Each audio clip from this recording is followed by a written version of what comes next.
It's all a shot in the dark. You don't know who's going to listen to them. You don't know what mood they are in while listening. You don't know if they're ready to receive. You don't know if once received, if they can do anything with that. Eventually, ultimately, everything comes down to you writing your essay and getting a grade. It's not going to stick. And if it was to stick, I would feel very sad for you. I get the flu. I'm in bed. All right, so I call out my wife and say, the king is sick. Make him some soup. And, she's my subject. What can she do but make soup? Massage my feet. And sure, while in bed, I'm going to have some thoughts about health, about the fact that, my wife has kind of taken a few days off of work and she's attending to me, that I can't really spend much time with the kids, all those things. So I'm going to feel a little guilty and I'm going to feel as if I've become a burden. But it's something that's going to pass. The flip side would be the following. Let's say my sickness is not so much having a flu, but having cancer stage 4. All the thoughts and all the guilts and reviewing my life, it's not just going to be for a minute or two. It's going to occupy almost 90% of me, that I am going to die, that I'm going to leave my wife and my kids behind. How the hell am I going to die? Am I going to die fighting? Am I going to die kind of accepting, my lot in life? One of the things about having cancer and having flu is this. Having cancer is you're never going to be left alone by this disease. It's always going to follow you like a shadow. And the prospect of you no longer being here, if you're not trained to think that way and to feel that particular path, it's going to be devastating. You're going to be mean, you're going to be angry, because remember, depression ultimately has to do with loss. I'm not just going to wake up and just be sad. I'll have a mood that's negative. And moods, by their very nature, they come from nowhere and they're going to disappear to nowhere. Feelings are very, very different. Feelings is that you come to this class and I just crap all over you. And you're going to just feel bad from 9 to 10:15. But that feeling is going to go away. If, on the other hand, this class would make you feel bad, and the next class would make you feel bad, and the following class would make you feel bad, then you go to work and that would also make you feel bad. What you have is a day. That day has events. Those events create a history of that day. Every single aspect of that history of Tuesday morning to Tuesday night has been negative. Now you go home with a good amount of anger inside you, and anger is always historical. Always. In other words, anger has history to it. Feelings does as well, but feelings, the history or the roots of feelings are very, very short. Moods, they come and go. Cancer, it has roots in places you don't even know and are aware of, which means that for the most part, you're not going to be fun. If you were to take the phrase by Socrates, the unexamined life is not worth living. Well, go home and try to examine every aspect of your life. And I will assure you, your husband, if you have one, he will leave you. He can't tolerate too much of this stuff. You look yourself in the mirror and ask yourself how your time is being spent on a daily basis. You won't be able to tolerate it. Your kids, by the time these kids gain some maturity, you and I will probably be dead. But while alive, you have to tolerate their bullshit. Are you going to tolerate it? The answer is no. And so we are very lucky and fortunate that we listen to these audios, we read these books, we watch the news, and nothing penetrates, nothing sticks for too long. And after a few weeks, or a few days, or a few minutes, we can go back to life. Have you ever heard of this man named Gilgamesh? It's the first story given to us human beings, and language came about maybe 3,000-4,000 years ago in Egypt. First cuneiforms, this wet clay, draw some lines, you put them in the sun, they dry, then you add some pictures, and of course you create alphabets. And so the first story that was ever written, prior to this period, what you have is an oral tradition. It's kind of like this. You don't take notes because you don't know how to write, and you can't read books because, again, you don't know how to read. There are no alphabets. What you have is an oral culture. Someone like me comes to class and talks. You sit there, and there is only one function in the oral tradition, the storytelling tradition, which is it's supposed to remind you of the things that live inside you but have been forgotten because of everyday interaction with the tables and chairs of life. My job as a storyteller is to give you wings. So for the 2 hours that you're in this class, imagine this like 4,000 years ago, you grow wings and you fly away up there and you see the sun and you get warmed up a little bit, and you say, man, I didn't know such a thing exists. And there is no competition amongst the groups, and nobody really wants to be the next Messiah. It doesn't work that way in the ancient culture, unlike today, where everybody wants to be Jesus Christ or Steve Jobs. And so that was the function of stories. There was a language, alphabet A and alphabet B. One language only designed for the tables and chairs of life. Another was designed for your soul. And these two worlds will never come together. One of the nice things about the Epic of Gilgamesh, for those of you in this class who are interested in these ideas, is that you have a guy who is very, very attractive, and he gets you drunk off of that. Lesson number one, power gets you drunk. It doesn't matter if it's physical power like Brad Pitt or Donald Trump. It makes no difference. And it takes you a long time to sober up. But here's the thing you need to understand in trying to become sober. The gods up there most likely, if the gods up there don't favor you, you're going to remain drunk. You're going to be as cunning, as clever, as corrupt, as brutal as you've always been. When drunk, people will complain about you. Because when you're drunk, you're just stupid. And your stupidity gets imposed on other people. The gods send someone into your life. And here's the third lesson. Transformation. There's only one way. You gotta fall in love with the person that the gods have sent into your life. Love is not an intellectual practice, it's emotional. In other words, the person that you fall in love with, they become your sun, and you're the earth. You revolve around them. Now, here's the thing you need to know about love. You can either love someone's flesh, not difficult to do, because lots of people have interesting and exciting fleshes to look at. You can fall in love with someone's emotions. Examine people who have been depressed. You realize that when they have conversations, they usually have conversations with people who are equally depressed like them. They share the same stories, they share the same language, same emotions. You can fall in love with someone's intellect. You know, it's like, you listen to Noam Chomsky. Well, he's read a lot of books about the Middle East, he's read a lot of books about politics. So, when he sits and talks, you say, man, I didn't know about this stuff at all. Or you can fall in love with someone's soul, and that is tough. Because if you fall in love with someone's soul, they're not going to care much about your physical body. They're not going to much care about your pathetic emotions where you want to talk about your dad or your mom, or your boyfriend, your girlfriend. They don't give a shit about those things. They don't even care about how much knowledge you have in your pathetic little skull. Which means that should you fall in love with someone's soul, as Gilgamesh did some 5,000 years ago, fell in love with Enkidu. Here's the thing about Enkidu. Enkidu lives in the forest. In the ancient tradition, forest is always a place of innocence and purity. City is always a place of contamination and corruption. Now you want to hang out with Malcolm X. He doesn't care about your money. He wants to see whether or not you enjoy his cause. And for you to enjoy his cause, you can either just hang out with him physically around him, which is okay, not bad. Or you could simply listen to what he has to say with the ears of your skull. That's not bad either. Or once in a while you can have moments of inspiration. The other is, he gets you pregnant with his cause.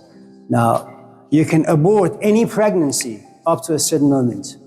There comes a point where just in case you want to abort, you got to deal with certain emotions. Are you not ready for it? It doesn't matter if you have no money. It doesn't matter if you're single. It doesn't matter whatever. You're just going to go ahead with the pregnancy. There comes a point that Gilgamesh falls in love with Enkidu. Here's the thing now you need to know about love. Love is unequal. In every relationship, one person will always have more power. Always. Which means that just in case you and I are in a relationship, and just in case I love you more than you love me, and just in case we cut this relationship, I will suffer more than you. Why? I love you more. And in you having more power, I have no choice but to submit more, surrender more, do more. Now here's the thing. When Gilgamesh falls in love with Enkidu, Enkidu doesn't say, let's go buy a house. He doesn't care about a house. Enkidu is after, I suppose, purity or justice or fairness. And even though Gilgamesh has no idea what those things mean, because he has fallen in love with Enkidu, he begins to study. Then something amazing happens. Enkidu dies. And that's the ultimate sacrifice that the gods have to make. Fall in love with a Malcolm X. He becomes the air you breathe. Then Malcolm X is going to die. But Malcolm X, the physical body, will die, but lives inside you. But here's the thing. You can't go back to your regular life. It doesn't work that way. You've been touched by something. You can't describe it. You can't explain it. but you've been touched. And that's devastating because now you got to do this on your own. You got to generate the Malcolm X that lives inside you. And that's what Enkidu does. 5,000 years ago, this is before Hinduism, Buddhism, Judaism, Christianity, and Islam. It's an amazing thing. That 5,000 years ago, and we're talking about oral tradition, which means that the Epic of Gilgamesh was handed down from one tradition to another through language. Up to date, we only have about maybe 25 tablets, and as the years go by, and as anthropologists go here and there, they discover more tablets, more elements get added to the story. And you realize that you're very lucky that you only have a tiny glimpse of Socrates, and then Socrates gets reduced to simply an essay. And then 2 weeks later, you completely forgot who Socrates was, what he talked about. It saves your life. You can go back to your life and enjoy your husband, enjoy TV shows, enjoy coming to classes, enjoy having conversation. Imagine if the soul of Socrates was now to be living inside you. What would that do to your life? It's like cancer. It's not going to leave you alone. So you read a lot of books about a lot of different things. Let me do it differently. There was a guy some years ago by the name of Aldous Huxley.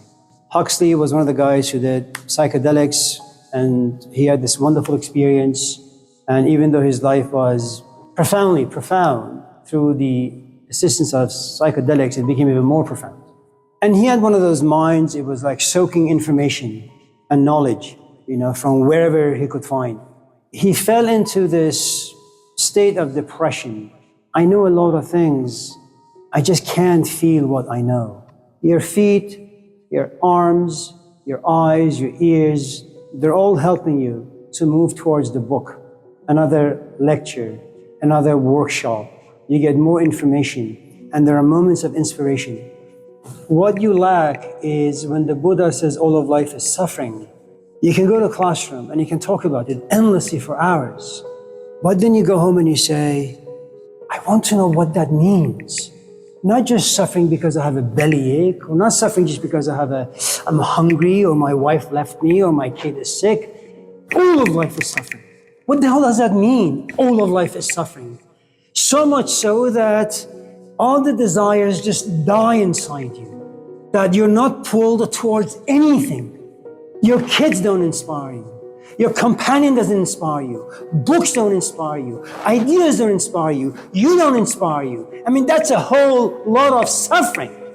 You say, is there something wrong with me, or is there something wrong with the Buddha? Because I understand what suffering is, but it seems like he has not only the knowledge of it, but also the soul of it, what it means and how it feels and what it does. Because when you say life is suffering, you remove happiness. You remove desires, you remove hope, you remove dreams. And what is a human being without hopes and dreams? It makes no sense. And yet the Buddha felt it, and the Buddha lived it. And even strangely enough, thousands of people follow him, his bleak, gloomy, pessimistic philosophy of life. Why? Because it's not just what he says. There is something about the Buddha that embodies suffering. You look at me. Just look at me, and by mere glance, hope will wither inside you. You will want something else. So what Gurdjieff was talking about is that there is this imbalance between being, embodying something, and mere understanding. There was a movie with Mel Gibson some years ago, I think it was called The Edge of Darkness or The Edge of Night or something, where his daughter is murdered by this company who's doing some naughty things behind closed doors. And he goes and talks to the CEO of the company, who is single, he's not a parent, and Mel Gibson is sitting on the sofa and he's sitting behind his desk, and he looks at Mel Gibson, the father who just lost his 25-year-old daughter, and says to him, how does it feel? The pain that you're going through, how does it feel? And it's very telling that how does it feel to be a Jesus Christ from 2,000 years ago? How does it feel to be a Socrates and being a gadfly, running around, forcing people to ask difficult questions? How does it feel to be a black person or a person of color walking into the Lucky's at Montclair where everybody's white? How does it feel? And what you're saying is, I want to put myself in your shoes, and I want to experience an ounce of feeling. How does it feel to be a mother giving labor? How does it feel to be a parent having concerns for your kids? And if your question is, you have a good amount of understanding, but you lack the feeling or you lack embodying the understanding, how do I get that? How do you create this balance? Right now here at Laney, I have a colleague who recently lost a parent. And the truth is, as Kierkegaard would say, that the moment you're born, you're old enough to die. And I would add that the moment that you're born, you're going to be orphaned. There comes a point where you realize that no one can reach you and you have no one. And most of us in this class, if you've ever suffered any pain, any disappointment, you realize language is far too fragile and far too limited. And you have to kind of just sit in your room, turn off the lights, pull down the blinds, and just figure out what the hell is going on with you. How do you wrestle with the sadness and the depression and the loss and the grief? Now, here's the thing when you suffer a loss. You and I work so hard in having power over our pathetic little lives. I'm on this diet, I walk every day, my wife is there, my kids are there. And the moment I realize that my wife is losing interest in me, I buy flowers, I take her to a trip. The moment I realize that my kids are no longer talking to me, we go to Disneyland, for example, we go to a park, we play soccer, and we talk a little bit. So these are the measures I take in making sure my life doesn't fall apart. Then comes this devastation. Your father dies.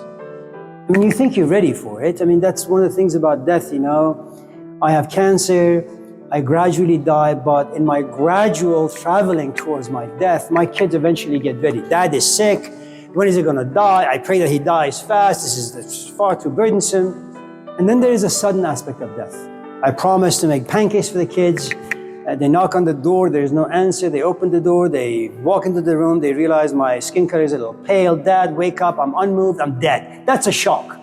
Now, one of the things about loss and grief of this magnitude is that the rug is pulled from under your feet. You have no ground to stand on. You have no idea what just happened to you. You want to go back to school, but you find school to be stupid. You want to go back to books, but no book answers, or nothing is relatable. And you're isolated, and you feel alienated, and you don't really know where to go, what to do with yourself. It's kind of like going back to the first book of the 5 stages of the soul. You kind of just feel restless. And you feel as if life has damaged you profoundly.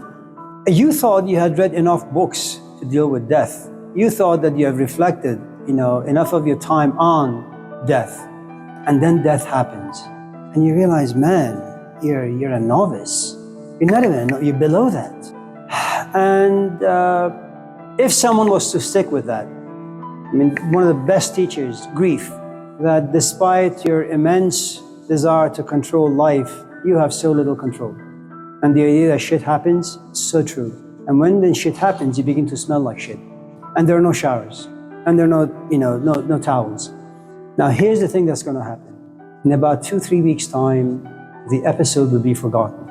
To whatever extent your soul was burdened by the experience of death, it gets distracted, demolished by coming to class and giving a talk, going to your office and writing, chit-chatting with your friends, cooking, gardening, and this and that. And all of a sudden, the thing that used to burden you, it's no longer there. Once again, it just becomes a theory, a concept. How do you embody the thing that you have knowledge of? You need a teacher who will continue to push you until the thing like cancer begins to live inside you and grows bigger and bigger and bigger and bigger. If you get to that particular place, the thing inside you that's growing, it'll teach you what you need to learn. And then what you have is a balance. Now, here's the thing. If you happen to be like Carlos Castaneda, you will not desire to participate in the politics of life. You will go underground. You will speak selectively. In other words, life will serve little use to you. You will choose your people very, very, very, very carefully. And that's something that happens to all of us in this class, for those of you who may not know. When you're young and ridiculous, almost every person out there is dateable. When you get a little older and you're less ridiculous, you realize out of 50 people out there, you only have 2 options. And out of 2, only 1 will work.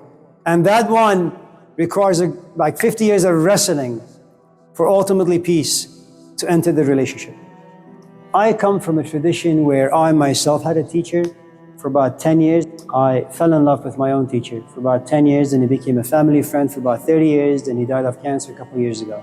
His name was Hussein. And the relationship is interesting, and this is how usually it takes place. Number one, your history for the most part needs to be clean. Now, it doesn't mean that just in case you have a broken history, things are not going to work out for you. It just means that it's going to take more work on your part and your teacher's part. So, no addiction. The only thing I didn't like doing was going to school. There comes a point where, and we would go to his house 3 times a week, and each time lasted from 5 in the afternoon all the way to sometimes 3, 4 in the morning. You couldn't talk, you couldn't feel, you couldn't think. And just in case the feelings were intense, you had to keep them private. And there were only 3 of us. A lot of people came and a lot of people left. And so sometimes when I speak about teachers and students, you need to understand that there's a good amount of bias inside me, and that bias is there because of my own experience. I don't know any other way that this path towards philosophical understanding and then embodying that understanding can come about except through having a teacher-student relationship.